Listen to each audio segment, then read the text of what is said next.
And if you are not competent enough to get an aeroplane on the ground, then you don't need to be taking it up on your own. And he said these couple of students, they really didn't know what they were doing when it came to landing an aeroplane. And as such, they were never really going to get far flying.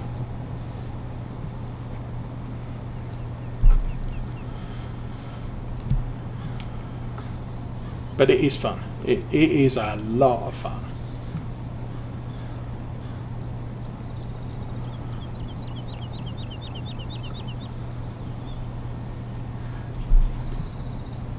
My first solo flight was quite incredible. I was scheduled with the flight instructor to just fly circuits around the airfield, which I did, and we'd been going for an hour and a half, and then he says, "Okay, we'll taxi and we'll land and taxi off the runway." So yeah, okay, fine. So I'm thinking we're probably coming to the end of the lesson. And he says, "Okay, pull up by the control tower," which was unusual. And then he says, "Okay, I want you to go back out to the when I get out, I want you to go back round to the runway, do your power-up checks, and then run 2 or 3 circuits on your own." It's sort of, oh, okay. So there I was in an aeroplane all on my own. And the thing with most instructors, their general rule is you need to be happy that you can fly the plane on your own. If you're not happy you can fly the plane on your own, you don't need to be taking it up. So it's your own self-confidence. You need to persuade the flight school that you know enough about the aeroplane's capabilities and limits. So they give you a little test about weight balancing and fuel usage and that sort of thing, and how long a runway you need to take off and land and stuff like that. You complete that test, so they've got a piece of paper on hand that says, yeah, this guy seemed to know what he was doing. And the instructor has to be confident that you know what you're doing in an aeroplane on your own. And when that happens, he says, okay, you can take it up on your own. So I did. And the biggest shock was taking off. So you run down, you roll down the runway, get to takeoff speed, and you roll the plane back. And with half the weight of people in the plane goes up like an elevator. It's sort of, wow! Okay, you take care, Andrew. And, welcome, long hauler. Good to see you here.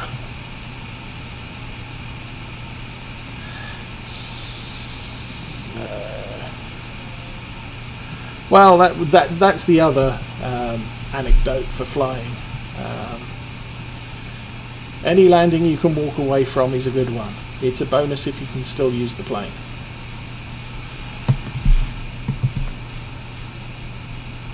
In some cases, landing a plane is just a controlled crash, because you're trying to get to the point where the wings on the plane are not capable of providing any lift whatsoever, at which point the plane makes like a brick and goes down. I usually don't stream on Sundays. I'll be back on Monday evening with Farm Sim 19. There may be a stream tomorrow night, but that's not a guarantee. I need to update my notice for the coming week, because my last notice was 30th to the 1st of August. I'm going to be on vacation, as I said, from Thursday this week to Tuesday the following week, so there will be streams the evenings, Monday, Tuesday, possibly Wednesday, although we'll be packing ready to go Thursday morning, so we'll have to see what happens there. Okay, that's all doing this thing.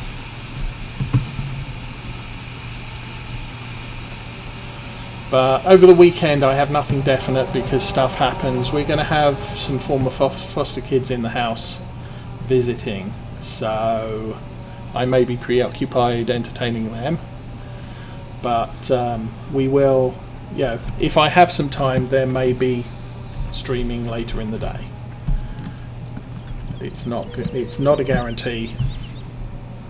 That's better. Okay, let's bounce around the tram. Oh, you did. You done.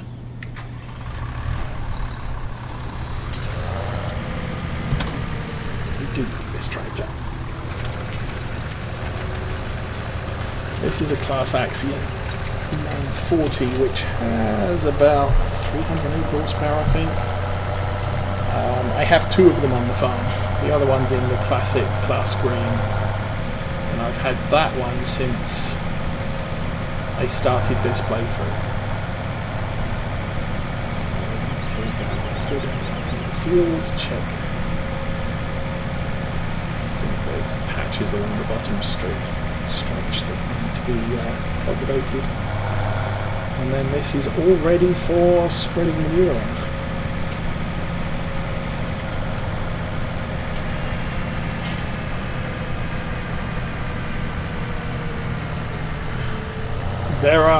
I understand, there are some plains that are harder to land than others.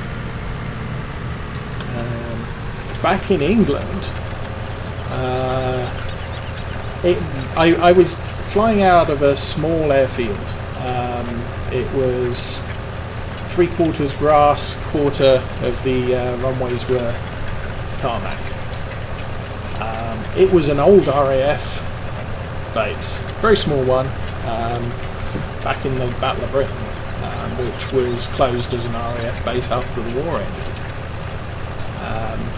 But it reopened as a sort of small private airfield with a flight school. And so it was close by London. You take off on the south heading runway, and you could see the black dome that was London on really hot summer's days.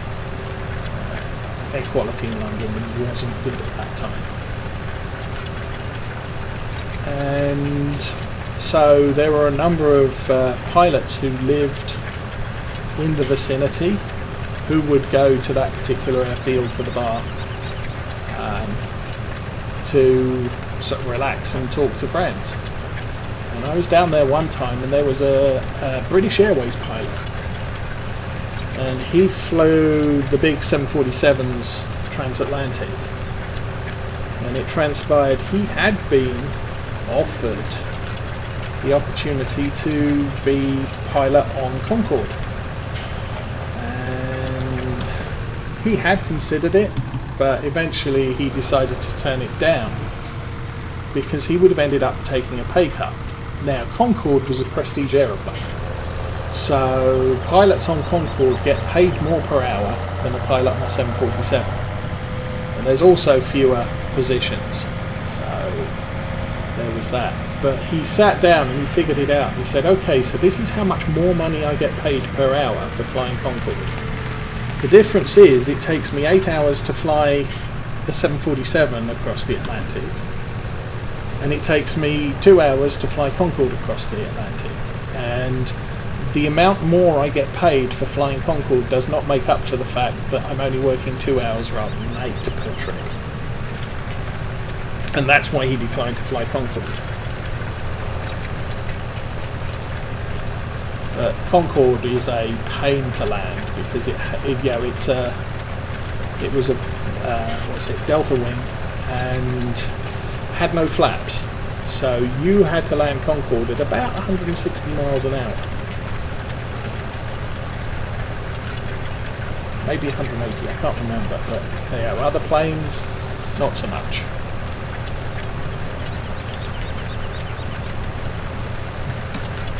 Small private planes, you're landing at about 45, 50.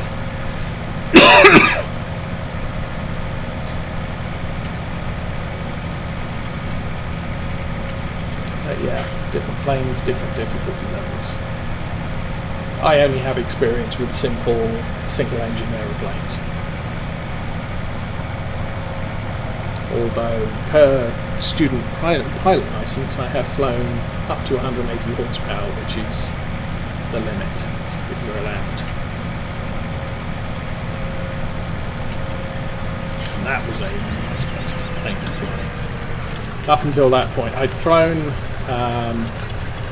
the PA-28 Arch, Piper Warrior, which is 160 horsepower. That was all we had in England. And then my first flight school in California, I was flying Cherokees, which are the same plane but only 140 horsepower, so 20 horsepower less. And then the last plane I flew was a Archer, which is 180 horsepower. Maximum you can fly on a basic private pilot's license. Okay, that's fuel start.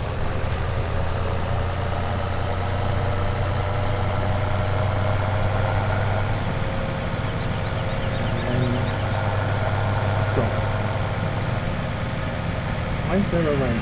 Oh, why is there? Oh, that's the road to the houses. I know why. But yeah, basic you can only fly up to 180 horsepower. To fly anything over 180 horsepower, you have to have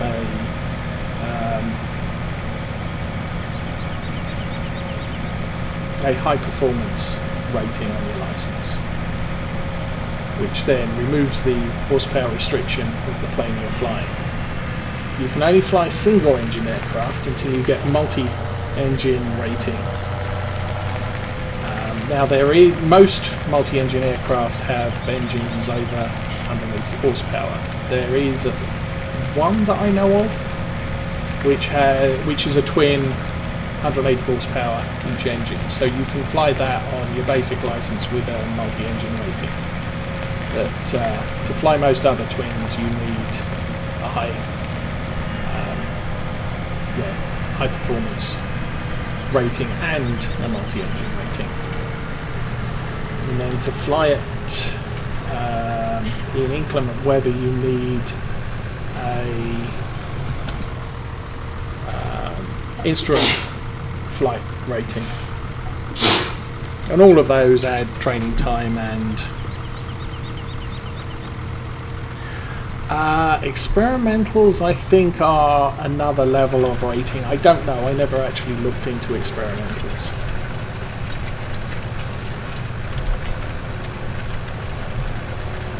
I mean, when you're starting out, the only things you're really interested in are can I fly the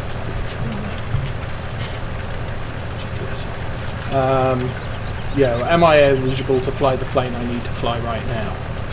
And there's various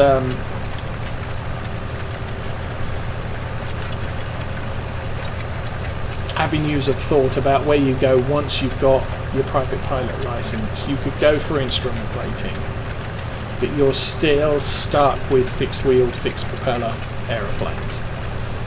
There's a complex rating which lets you use variable pitch propellers and retractable undercarriage, but that's another thing. So, and a lot of, it's sort of,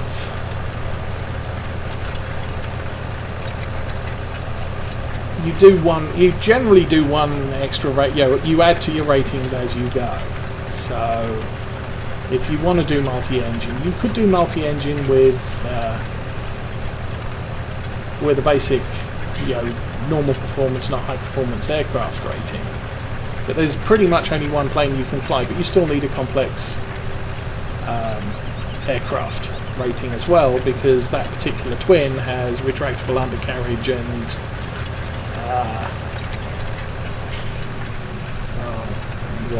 and variable pitch propellers. So you need the complex aircraft. You need the complex rating. And so, so maybe you do the complex rating first, which is a few hours, and then you do the low power twin. But it costs more to rent a twin than it does to rent a single. So it's probably cheaper to get your high performance rating first, because it's cheaper to rent a high performance aircraft than it is to rent a twin. And the high-performance aircraft goes faster, and so does a twin, but it's cheaper to learn how to fly a faster aircraft as a high-performance single than it is to do a twin. So it's all kind of, you've got to weigh your costs and the costs and how much money you can afford to spend on it.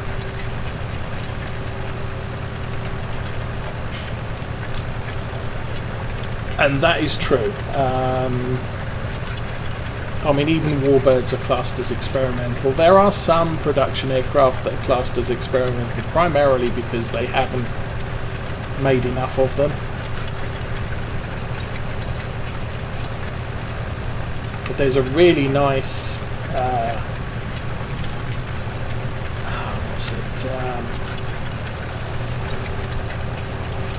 it's not really a seaplane, but a float plane. It's not a float plane. The lower fuselage is part of what lands in the water. It's not like the Cessnas where you have two floats at an extended distance. And it's really pretty. Very, very nice plane. But you'd need a bunch of ratings. You'd need the high performance rating to fly it. The engine's actually up above the cockpit. But that's classed as an experimental because they don't build enough of them. Yes, but what you've got to remember, a lot of the replicas are replicas of aircraft that never really went through a standard safety design. You're talking a lot of the time you're talking about warbirds.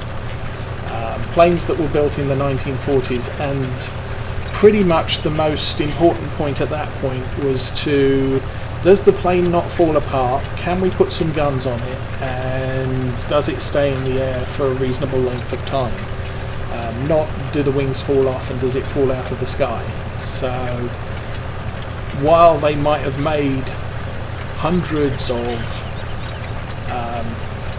aeroplanes during the Second World War, not necessarily as many as replicas. And it's all to do with the number of planes you make. Once you've made a set number and you get the FAA to endorse it fully, then it becomes a non-experimental. But just because 700 Spitfires were built during the Second World War doesn't mean that a replica Spitfire built today is a regular aircraft. It's an experimental as far as the aviation authorities are concerned.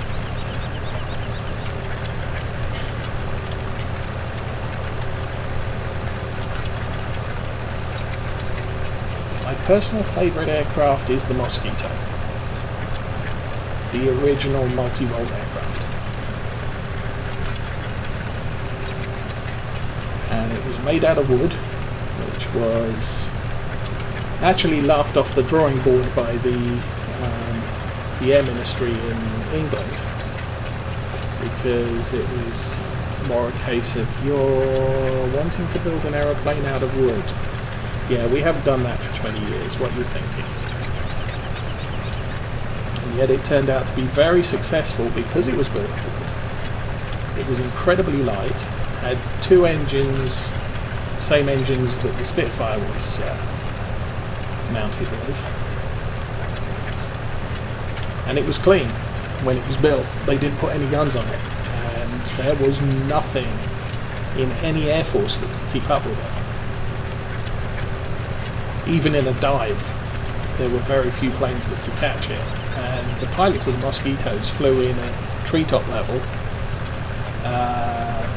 precision low-level bombing, and were incredibly successful, incredibly accurate when compared with any other aircraft. Eventually they put guns on it because, hey, it's so fast, maybe we should use it as a fighter, but it's two engines.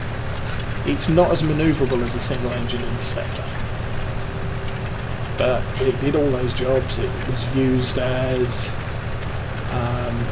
Coastal Command used it. They fitted it with a 6-pounder gun for anti-submarine work, because obviously it was, within range of the French ports where the German U-boats were launched from.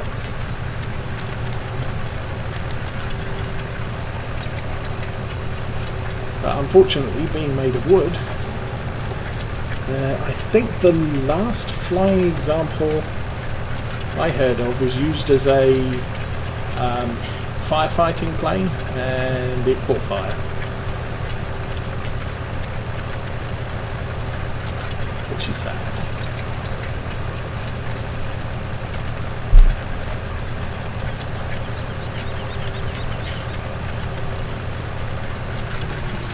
Cruise control for a bit. What's the time? 12. It's local time, 12. Game time equals local time.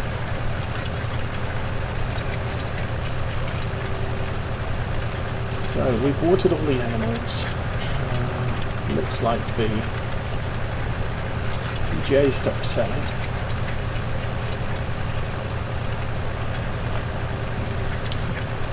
So I'm going to get to the end of this strip. I'll turn the tractor around and then I'm going to call it an end for the stream. Because I'm kind of getting hungry and lightheaded. So I haven't eaten anything for a while and I've run out of stuff to drink. Throat's getting a little sore.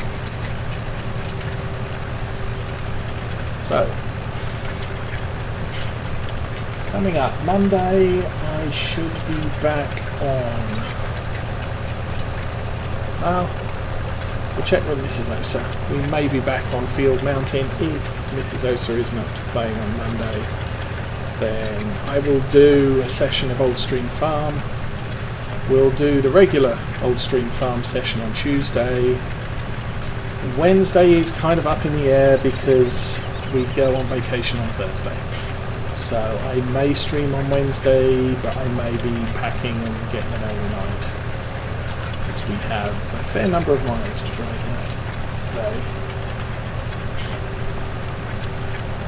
Then no streams Thursday, Friday, Saturday, Sunday, Monday, Tuesday. We'll be home Tuesday night. But usually we get home fairly late, usually about 8 o'clock, and then we have to unpack the car and do stuff. And so I will probably be exhausted having driven most of the day. So look for the next stream that week to be on the Wednesday. And then everything should be back to relatively normal for a while. I am not going to finish. I was going to finish this stream when I got to the I'm on autopilot. They just turned around and went straight back down the field, didn't they?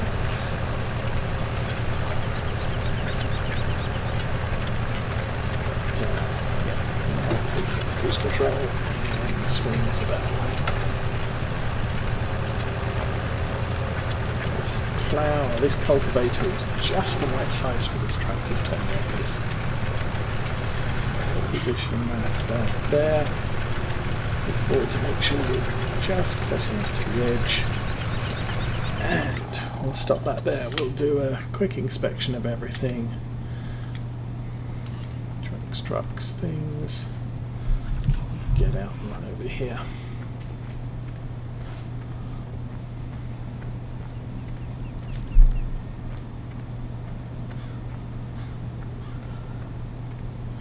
So we're close to emptying this. This is silage. There's 61,000 litres left in there. So it's pretty much almost gone. Is there a patch over there? We removed the patch there, so we've been emptying that quite well. We're up to 777,710 litres of silage there, 3%. Before it's full. So it's about 23,000 litres the silage tank, or the digestate tank's going to be full. I don't think it's a strict 1-for-1. So I'm guessing if we empty this clamp it will not quite be full, but it will be very close.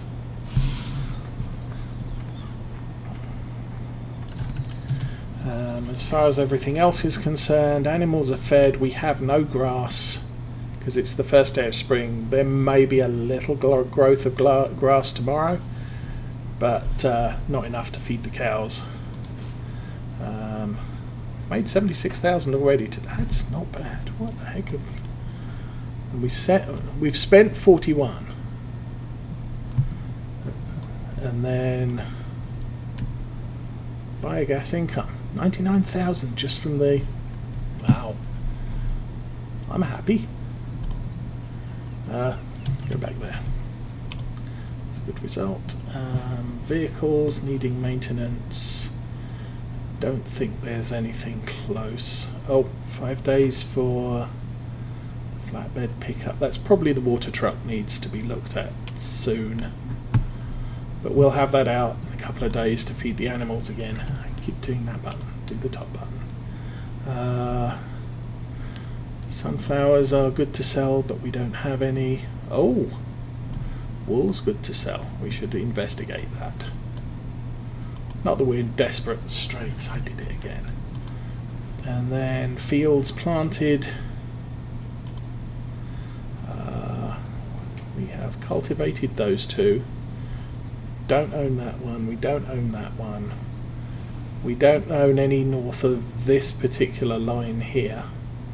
And these two we also don't own. But there are considerations to do some contracts on these fields so that they get cheap and fully fertilized. So 2 fields fertilized, cultivated. We're working this one. We're going to do this one. 1, 2, 3, 4. Oh, and that one over there. Number 4. So we'll do 3, we'll do 2, we'll do 4.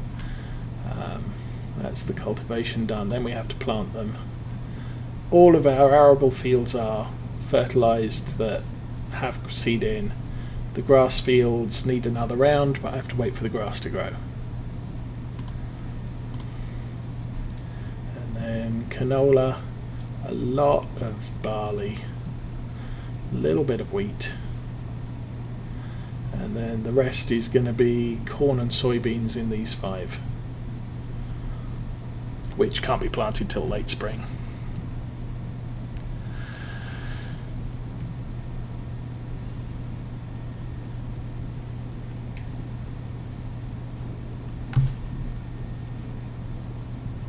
Okay, everybody, yeah, you have a wonderful day. As I said, I'm out of here, so have a good weekend, and I'll see you next time I stream.